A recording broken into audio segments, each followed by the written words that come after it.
everybody, this is Chip. Welcome to another Tao of Chip. Today I'd like to talk to you about my ideas on ultimatums. Ultimatums are not a good thing.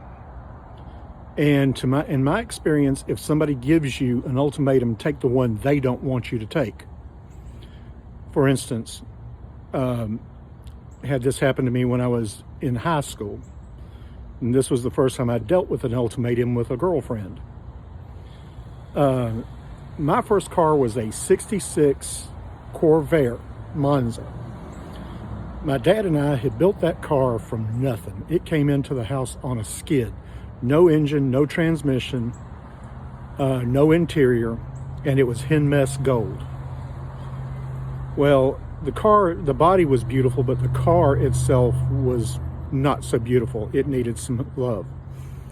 Well, me and my dad spent the better part of a couple of years restoring that car. By the time it was done, the engine had been gone through and all the mechanicals were sound, the brakes were good. We had gone through everything but the transmission, and it had a worn out old Saginaw 3-speed transmission. And I had been driving it for about 6 months, and it had a couple of troubles getting into gear in certain places. Now, I had been working all week long to pay for concert tickets to this concert that my mom and dad bought the tickets for me, but they wanted their money back, so I made the money, paid them back for it.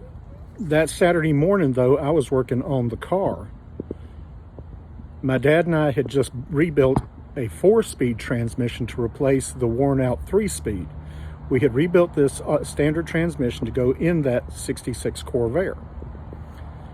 I was in the middle of getting the new transmission in the car. I'd gotten the old one out. So the car's up on blocks, transmission out with a new one sitting under it. And the girlfriend calls. And she wants me to come pick her up and take her to the mall. Well, I don't have a vehicle to go in, not until I get this car fixed. She says, it's always something. You're always working on that car.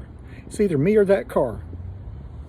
And I said, well, honey, I'm sorry, but right now it's the car. She goes, fine, bye. And she slammed the phone down and hung up. So, well, I guess me and her broke up. Got back, done working on the car, got it fixed, put it all back together. An hour later, she's calling me, when did you come in to pick me up? I said, what? I thought you broke up with me. She goes, no. She goes, we're going to the concert tonight, right? I said, I guess so. I went and picked her up, but she never gave me an ultimatum again either.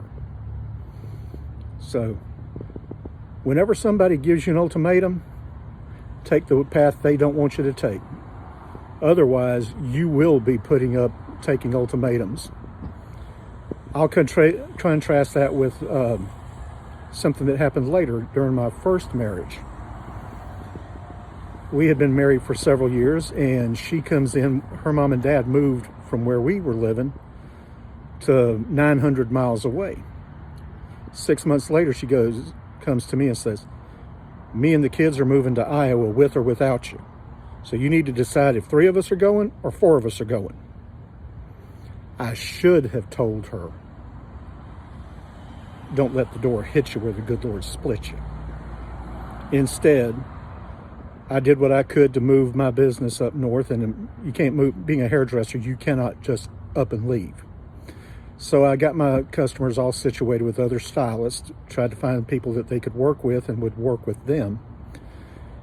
Well, and moved to Iowa.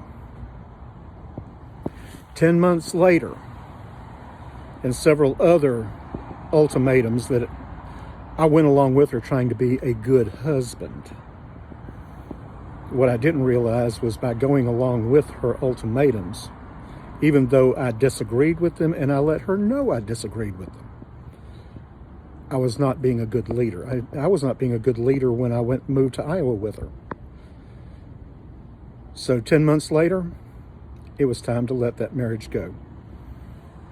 She demanded that I go bankrupt, that we as a family go bankrupt. In doing so, a month after the ink would be dry on that, I would be homeless, carless, on foot everywhere I went because the banks weren't going to let me keep my vehicle and her vehicle because they were both being paid for. It also wasn't going to let me keep the house that we had here in Georgia. I kept the house. She went bankrupt. We got a divorce. And I still have that house to this day. In fact, I just paid it off. And I'm better off. And, that relationship was gone.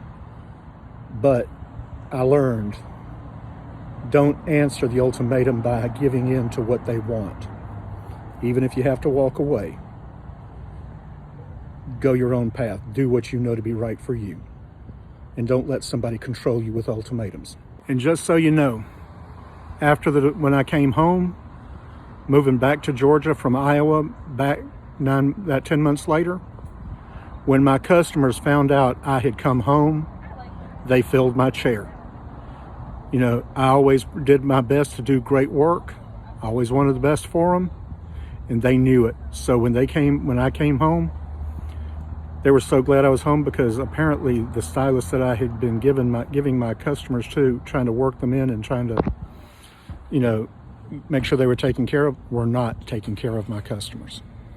So anyway, y'all have a good day and God bless.